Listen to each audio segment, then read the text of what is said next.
right. Good day, everyone. How are you guys?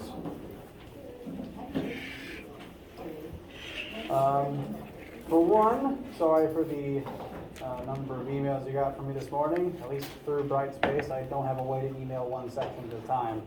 So the emails you got from me about C-Lecture, sorry about that. We do still have normal lab meetings this week, so do come to, if you have lab today, do still please come. Again, this week we're just doing a brief 30-minute, ungraded, multiple choice, no math related, concept only, inventory quiz just to see how everyone is coming into the department, and so that we can compare that to how you are at the end of your physics career. After you are done with that this afternoon, you are free to go about your business. But do please come. We need the data. Got a couple of miscellaneous announcements and such before we get started today. But before all of that, hope you guys are all doing well. And do you have any questions about anything before we begin?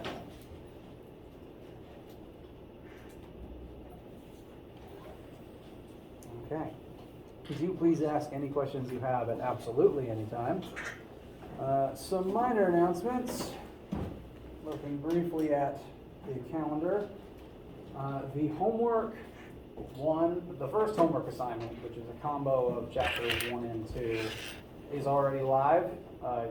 Again, you didn't have to do anything with it up until just yet. So far, you've only needed to get into WebAssign. If you still are having trouble getting into WebAssign, please let me know, and I will make sure that is fixed post-haste.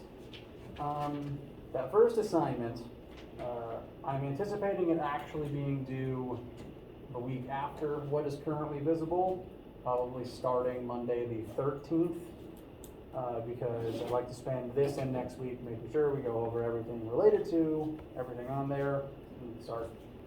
It might take a little while to dust off the formulas and processes you've been using, and probably physically dust off your calculator.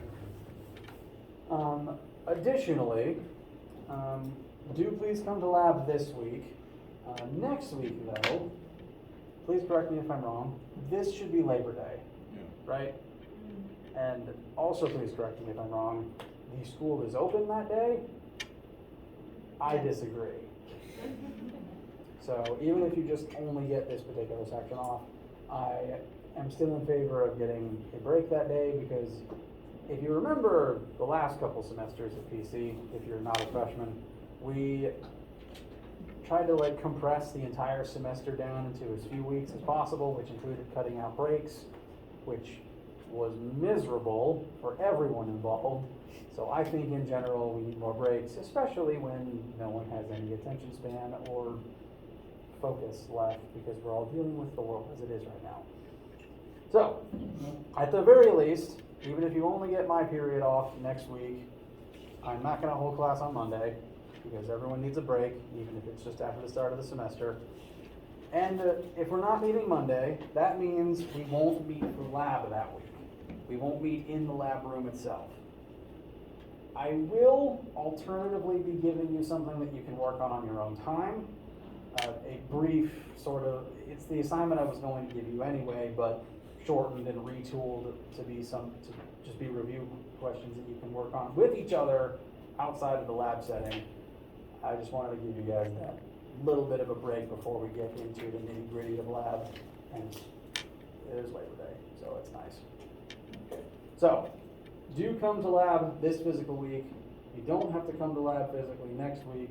There will be something to work on remotely instead, but it will be brief, just practice. And then we will begin doing experiments the next week. Additionally, the week after that, on Monday the 13th, is when I will currently tentatively have the homework due by. But when I say Monday the 13th, I mean midnight at the end of Monday the 13th. We will have lecture for you guys to come in and ask any questions you have about the assignment. I don't like the idea of you having to rush to get things done before we meet and then never getting any acknowledgement of your questions. So, all of my homeworks and quizzes will be due at midnight after we have a lecture to talk about it, just as a policy of mine. The homework and quiz do currently, I believe, say Wednesday the 8th. That will be revised shortly. After that, starting that week, we're going to move towards a model of about 1 chapter and 1 homework a week. Any questions about any of this information?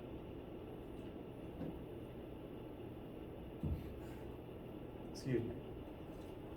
So, that said, I think that's most of the miscellaneous. While talking about the homework, I do encourage you to go ahead and begin looking at the homework. Don't open the quiz yet. That's the last thing you do. Go ahead and look at the homework. It's something you can open up, look at, close it with no penalties. The design is for you to be able to come back to it whenever you have time for it. I'm already thirsty.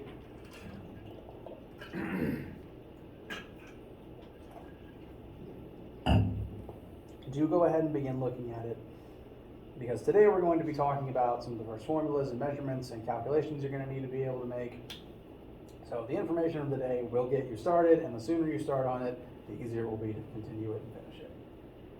So, speaking of those measurements, let's start talking about the world we live in and how we're going to start quantifying it. Now,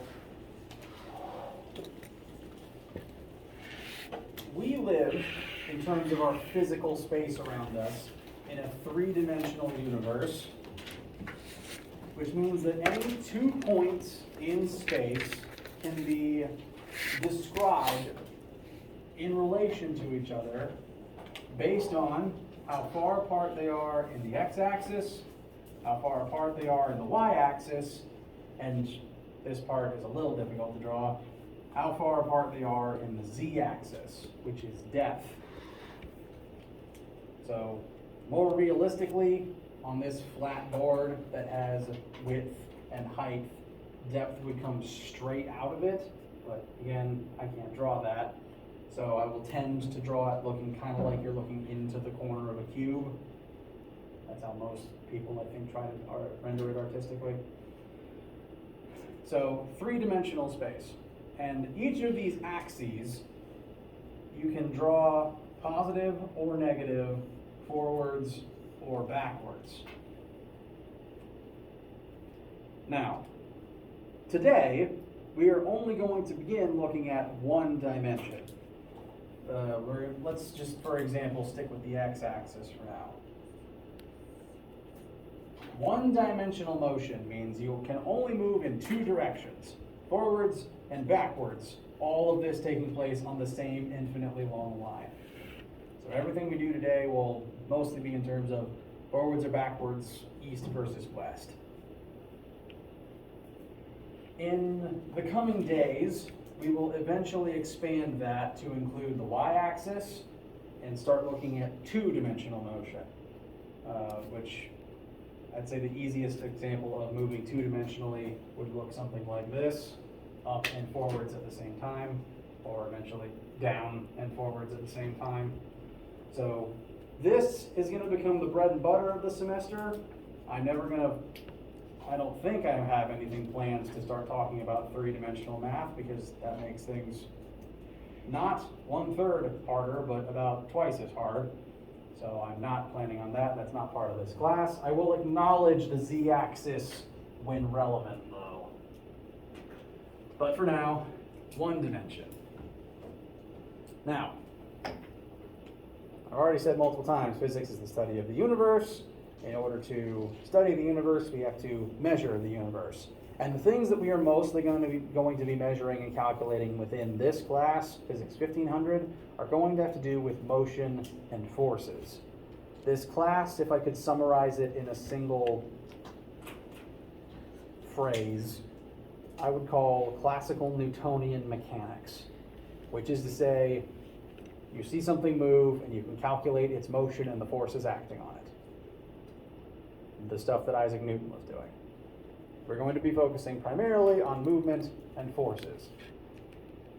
1510, if you stay tuned for 1510, will start to involve more high concept stuff like electricity and heat. but we'll get to that when we get to that. Right now, motion. And when measuring motion, it is important to specify whether what you're measuring is a scalar or a vector. Has anyone not heard the term vector before? Okay. Given where you are in math and science, I would assume you've dealt with vectors before. Just in case though, and because it's a fun reference, everyone in this room was probably a kid or older when Despicable Me 1 came out, right?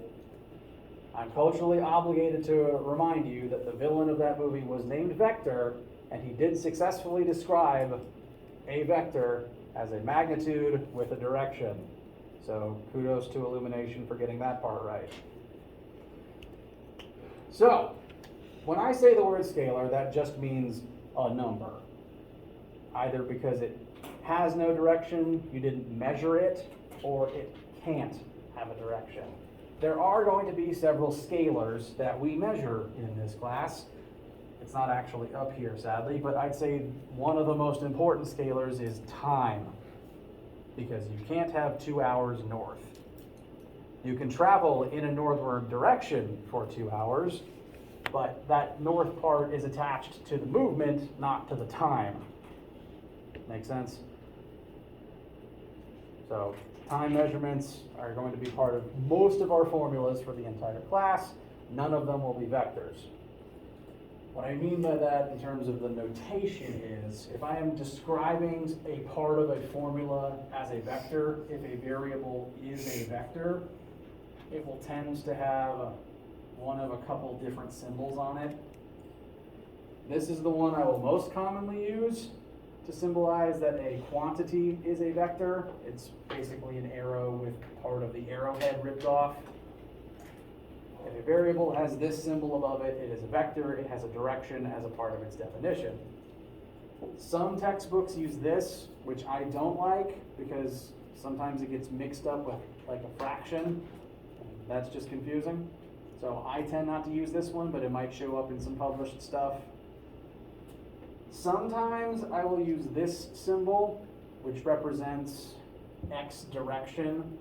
Like this is an x measurement that is a variable. I might use this to represent a distance of 5 in the x-axis specifically.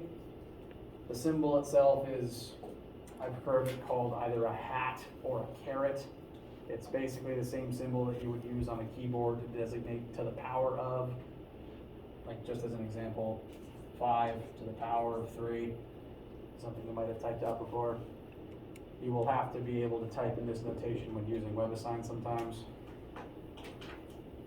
Here it just means in the x direction. So it can be used to represent vectors. If something isn't a vector at all, it will have none of those things. All scalars are just the letter. So this is probably the scalar that will come up most often, but another important one is mass, because you can't have 2 kilograms north. Temperature is also a scalar, energy is also a scalar. Every and all vector has to have a direction as a part of its definition. Sometimes if you leave the vector off, you could describe it as a scalar. For example, velocity has a direction, but your speedometer in your car tells you speed without direction. So we tend to say that velocity is the vector counterpart of speed, or speed is the scalar counterpart of velocity. Sometimes it's just a matter of it could have a direction, you just don't know it.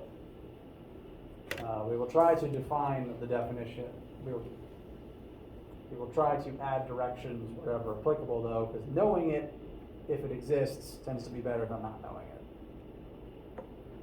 And the 3 we're going to be looking at to start with are displacement, velocity, and acceleration. They're all very intrinsically tied to each other.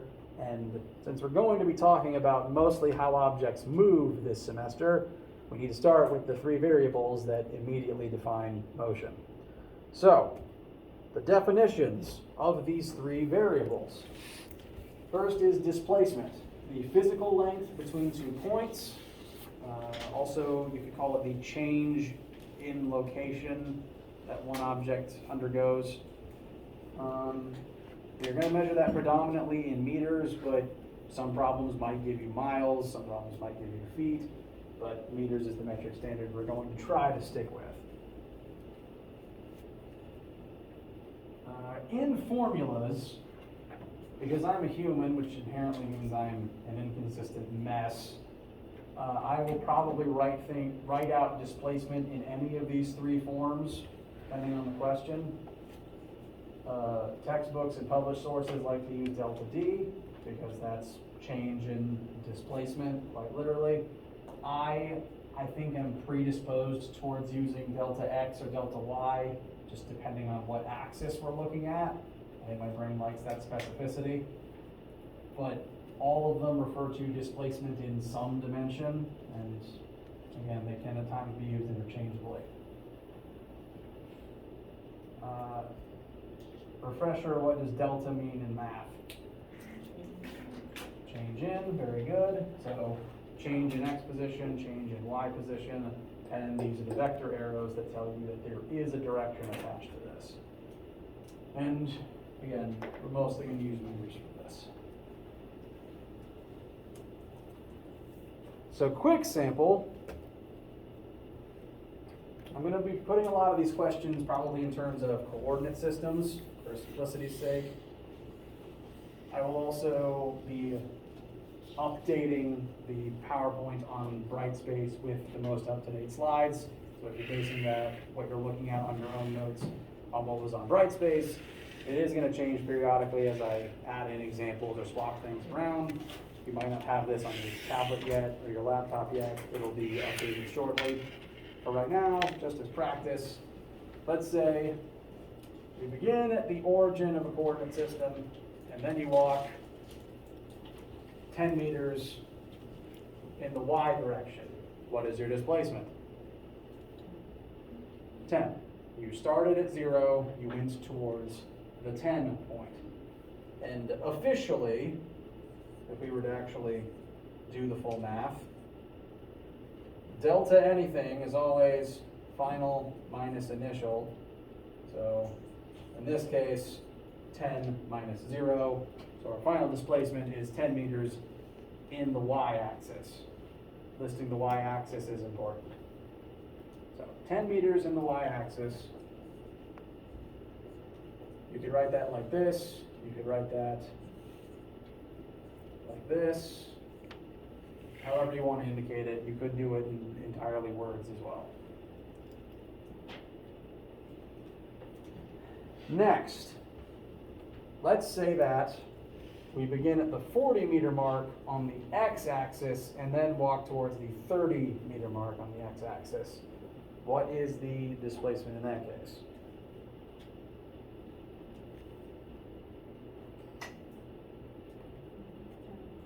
Very good. So you have moved a total of 10 meters. That is true. But for the most accurate answer, we do have to take into account direction and how we're going to write that. So if we start at 40 and at 30, you went that way.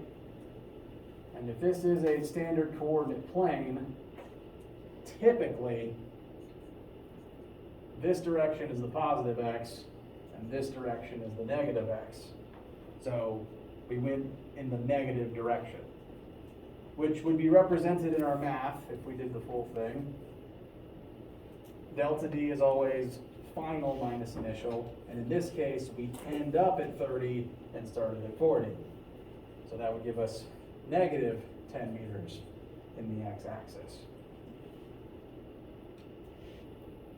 Alternatively, and equally validly, you could write 10 in the negative x direction, as long as there's a negative somewhere in there. Any issues with seeing the likeness of these two?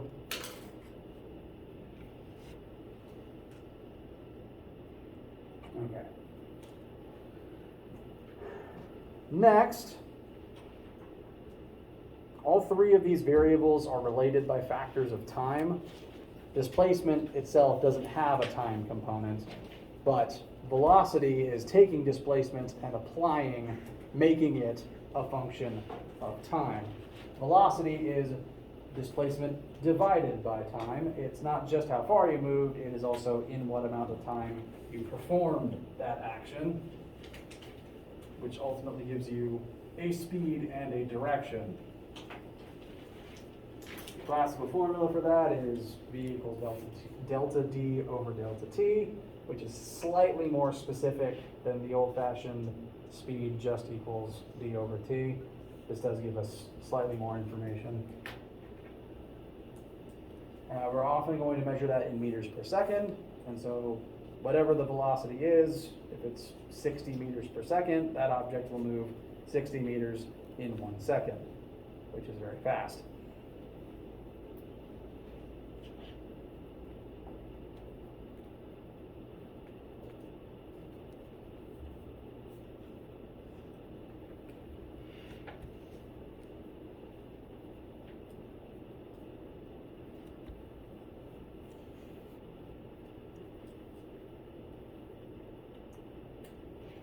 So, very quickly, pun not intended, you begin at x position of 10 meters.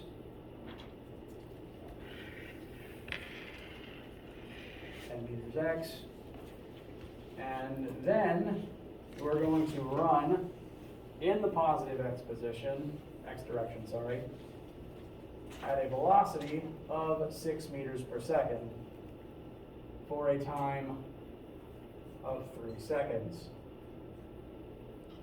We are asked to find where we end up, which I'm going to write as the final.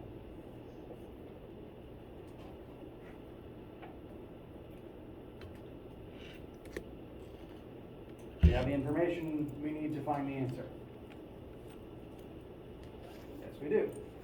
So, usually when working a word problem, my advice is going to be read the question, draw a picture if possible, list your variables, including the ones you don't know but know that you'll need, and then compare that to your formulas. I've already listed these two. We are also told our starting position, DI, 10 meters in the x-axis, and our velocity, 6 meters per second, also in the x direction. Now, we have our variables, we look at our formulas. Which formula you think is going to be relevant here?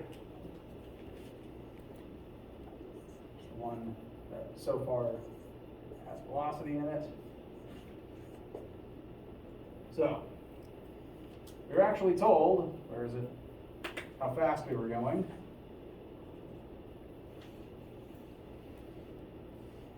We know time. And delta anything is always final minus initial. So df minus di, which we already know. So we can put 10 right there. And what is that going to give us for our final location?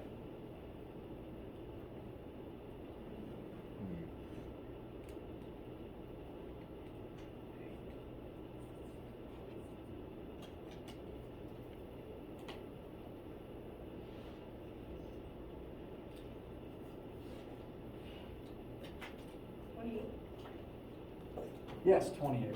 My brain kept 18 in my head and then didn't actually finish it. Thank you. So the 28 meter mark in the x-axis. Now, it's important to note, if we're moving in the positive x as we did this, so everything so far was in the positive x direction, we only put in positive numbers. This would change pretty substantially if we instead ran in the opposite direction. So hypothetically, if we did that, what would happen?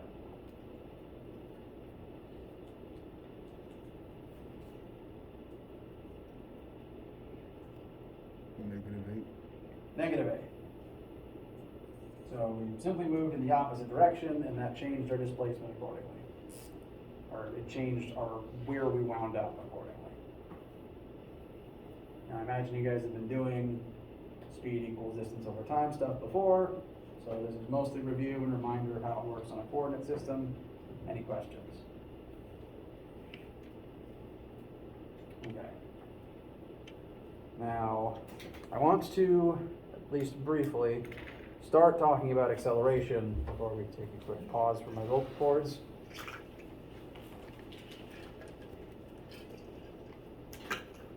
Because of the three, this is hands down